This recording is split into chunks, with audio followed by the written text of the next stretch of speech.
My name is Frida and I come from Zambia. In this video, I am going to take you on my multiple sclerosis journey. So, multiple sclerosis, sometimes called MS. So my journey started in 2017.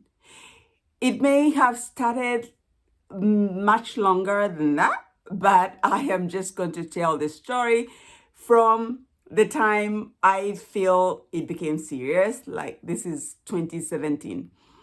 Yeah. So in 2017, I just woke up and I had this low grade dizziness, and I was like, oh, okay, what's going on? But I didn't think seriously about it because it was just like, I could walk, I wasn't falling, I wasn't, yeah. So I went on and on like that. And then that did not disappear, did not like go away. So a few days later, I still had that dizziness. I figured, perhaps I don't drink a lot of water. Therefore, I picked up, just drank a lot more water than I did. That did not help. I was, getting this like dizziness and it was progressing. And I was like, okay, this is serious. So I decided to go to a local clinic. I went to a local clinic where they tested me for a few things. One of them being pregnancy. Another thing that they tested me was malaria. They didn't find anything. After that, they were like, oh, okay, we're just gonna give you malaria drugs anyhow. And I was like, cool. And then they tested me for like the blood levels, and they said, I don't know. At this point, I didn't know if what they were telling me was actually what they found, but they said you have low blood count. Therefore, we are going to prescribe you some boosters that you can take. And so they asked me to take Beton. And so I took Beton, one bottle, two bottles, three bottles, and so forth. And my situation was not improving. Then I went on and on like that. But then my dizziness was intensifying. So the first time I woke up with that dizziness was, March. And then it just went on and on. I was coming back from my sister's house, and like I was just, because it was just me in the car, and I was like, okay, I'm good. But then suddenly I couldn't see. My eye hurt. I couldn't see. And I blamed it on the oncoming traffic. I'm like, because it was in the evening at this time. And so I was like, why are people driving with high beams on? Like, this is not nice. It's so uncourteous, kind of. Yeah, but anyways, slowly but surely and safely, I managed to get home safely. I went into the house. My eye was still hurting. And then the light in the house was still irritating me. So I'm thinking like, oh, okay. So it wasn't the oncoming traffic after all. This is just something that I have. And then right away, because my eye was throbbing, was hurting, it's like I couldn't even manage to eat dinner. And I was like, okay, just give me some painkiller. Let me go sleep because I am dying. I'm hurting. So I went to sleep. And then the next day I woke up, and guess what? Things did not improve for the better. It had actually gotten worse because now like I was blind in one eye. So I was like, oh, okay. So I went to the hospital naturally because I did not connect the dizziness and the eye issue. And I was like, okay, maybe this is just something that's, separate from what I've been feeling. So I went to the eye clinic. They examined me. They said I did not have anything that would suggest that I have glaucoma. So in that part, I was like, oh, this is good. This is good. And so I was like, okay, they are saying that my eyesight is okay, but I can't see in this eye. And then they said, your eyes do not have pressure. Uh, yeah, like, so what is going on? Now, me being a second opinion kind of person, I went to another eye clinic, where, to try and get the second opinion. And then I got the second opinion. And they did tell me the exact same thing that the previous doctor had told me, right? That my eyes were okay, like, I've got a good eyesight. And yeah, but it bothered me. It actually disturbed me, and it's like, but what is going on? And so what they did, this eye doctor, the second one that I saw, so, he said, they could see some inflammation in my eye. Therefore, they put me on steroids. So the steroid is called prednisone. And so they put me on there, and they prescribe some really strong one, like the injectable one, the one that you get with IV, like via IV. And so I was on it for I think 4 days. And then, like, slowly but surely, my eyes started improving, such that it was slowly getting back, and I was happy about that. After my eye, the one that was affected first, started improving and was almost there, like almost 100%. Then, boom, the other eye stopped seeing. It's like, crap. Okay. But anyways, but me being who I am, I was like, oh, okay, I kind of know what exactly they gave me, such that I improved. Therefore, I am just gonna go walk in the pharmacy and buy it, because I know the name. So I went to the pharmacy, I bought it, and I self-medicated, which was not really a good idea, but I did it. Yeah, but it didn't clear as well as I would have loved it, because even now, I still have issues with my eyes. We are talking about 2017. This is 2024. I still feel like, okay, my eyes are not 100%. I just, started having different issues from that. But then at this point, I did not ever connect that my issues were related. Maybe it could be stemming from the same condition, the same disease. I just thought, like, for example, I had issues with my eyes. I had issues with where I was feeling numbness on, this part of my, my chest. And then in my legs, I had tingling.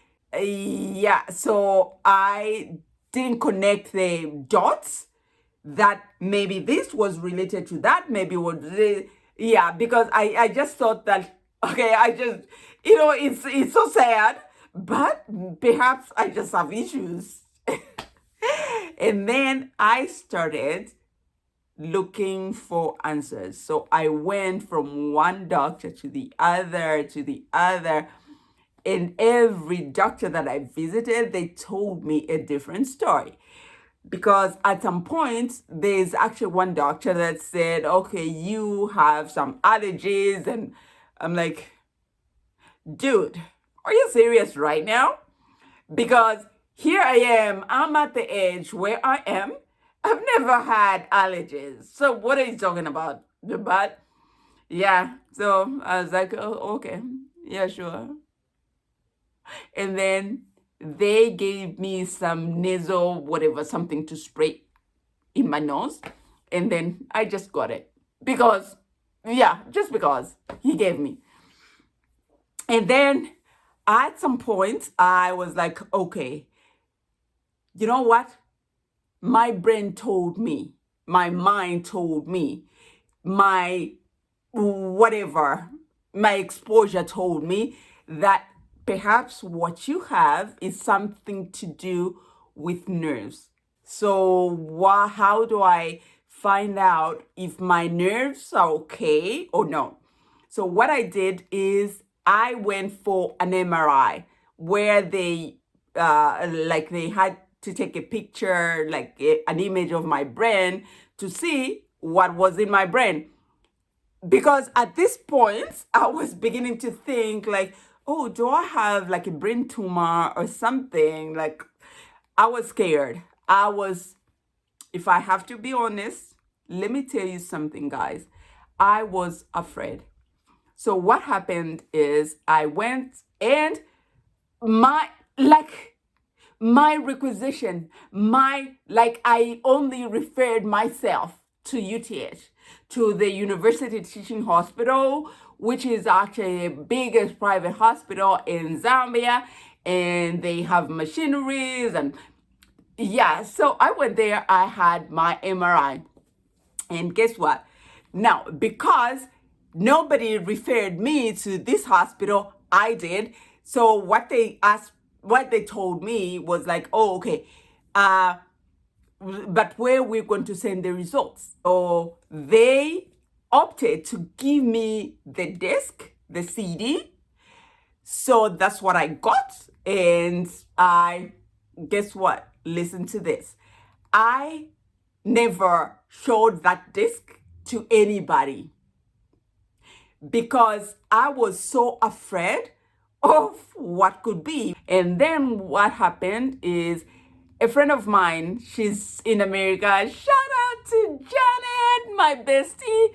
She was like, oh, Frida, this is not right. So for the sake of the kids, what you are going to do is you are going to find out what it is that you have. And if need be, what you can do, just copy the CD, send it to me. I can show it to my doctor and they can give us the diagnosis. Again, because I was afraid, I couldn't wrap my head around it, around finding the results. So I was like, okay. And so I never did that. I never did that. Yeah, she just looked at me like, girl, you're crazy. Yeah, but anyways, so I had carried that CD in my purse for like 6 months. I never showed it to anybody. But then here's what happened. In 2018, I became pregnant. So for the love of my unborn child, I'm like, okay, here is what I'm going to do. I am going to find out what it is that I have, and for the sake of this child that's not born, because if this condition that I have is transmittable, I want to avoid, if there's anything that I can do about it, I want to avoid transmitting this condition to the unborn child. Therefore, I am going to resurrect my search for answers of what I have, and if there's something that we can do about it, then let's do it. So I started, searching for answers. At this point, I made an appointment with a neurologist. Actually, I found out that he was actually not a neurologist, but a neurosurgeon. But again, he's a neurosurgeon, meaning that he plays around with brain imaging, and so he would actually know exactly, he would see what it is that I have, right?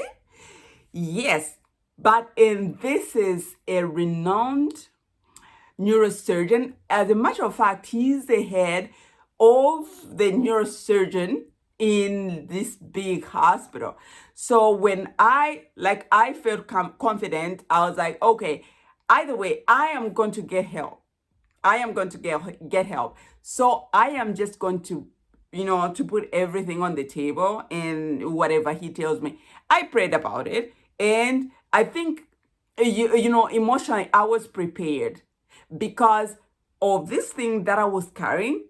I was willing to find out. So we had an appointment with this guy, and then we went, and then I gave him my CD that I had kept for like 6 months in my purse, never showed to anybody. Yeah, so this dude, the neurosurgeon, had a privilege of reviewing my brain. So he's there, and then he reviews my brain, and he says, your brain is just fine. It's so clean. It's got nothing that you even need to worry about. Now, let me just throw this out. Okay, he is a neurosurgeon. So he was probably looking for something, operable, like a brain tumor, or, just something, then, to open up the brain in order to remove it or whatever. He was not looking for lesions like I have. Okay. So on that, I give it to him. Yeah. Yeah. But I wasn't, because after the visit to this same neurosurgeon, I was like, oh, okay, my brain is clean. I don't have anything on my brain. Therefore, we're going to go home, and we're just going to live our life. But again, wait a minute. But if he says my brain is clean, why do I feel the way I feel? So, yeah, again, that brought another layer of, stress, because I'm like, oh, okay. So if they're telling me that they test my blood, they say it's perfect. They test my ears, they say it's perfect. They test my eyes, they say your eyes are perfect. So what is it that I haven't? What is it? What is it? I couldn't stop asking all these questions. And so after I gave birth to my baby, I made an appointment with this doctor. I think her name is a woman. She's Dr. Lukwesa or Lukwasa. So this is a Russian doctor married to a Zambian. This is the reason why she has a Zambian name. And so, yeah, because at this point, I was feeling my ears were like hurting and stuff like that. So I'm like, okay, at this point, I want to see the ENT specialist. Therefore, I am going to, so I went I went on asking where I could find like a good ENT specialist.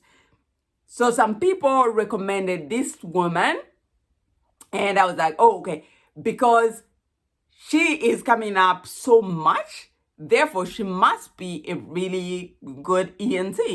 Therefore, I want to go see her. I called and made an appointment, and the day came when, our appointment, we went, we had, boy, oh boy, was she thorough in her investigation. I was happy about it. It's a private hospital, so it's not cheap. There's a consultation fee, and the consultation fee was not cheap. But that's one consultation fee I don't cry over, because I was so happy that I saw her that day. She set me on a good road, on the road where I am. She gave me a requisition like this, a menu of tests that I needed to do. She wanted me to do. And let me tell you something. So I'm just going to mention a few of those tests that she wanted me to do.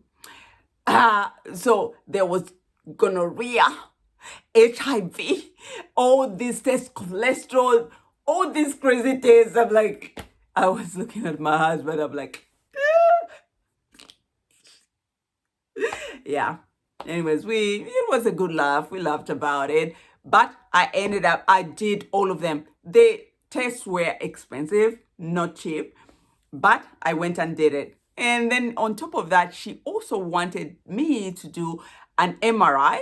So I was like, yeah, sure. I do have an MRI that I did in 2018. However, at your request, I am going to do another MRI.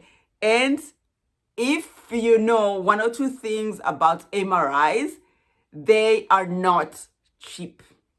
So I went in, I did my MRI. Now, I had taken to her the results, like the body weights, the gonorrhea thing, the HIV thing, the ear thing, the everything, like the body works. However, at this point, I had still been waiting for, for my MRI.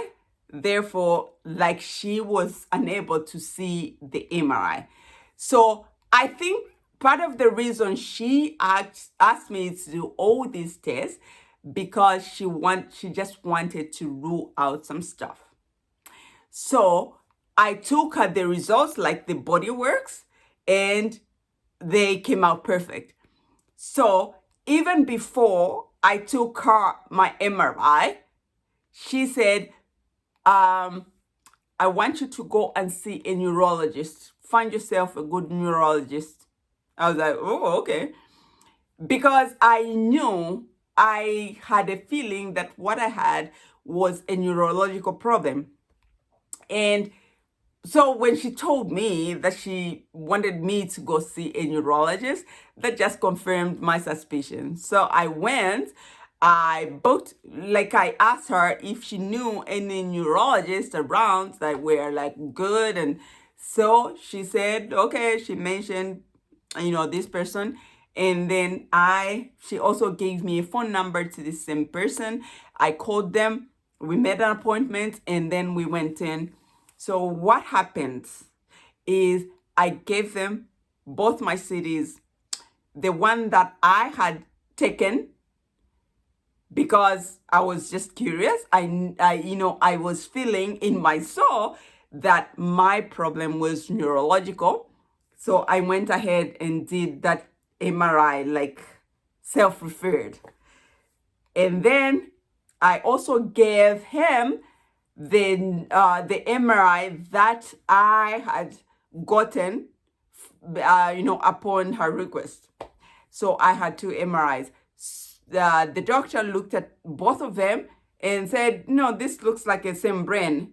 And whatever you had in 2008, whatever you have in 2009, that's exactly what you had even in 2008. So this is where I got my diagnosis. And that's how I knew that I have multiple sclerosis. And from there, I live with multiple sclerosis, MS,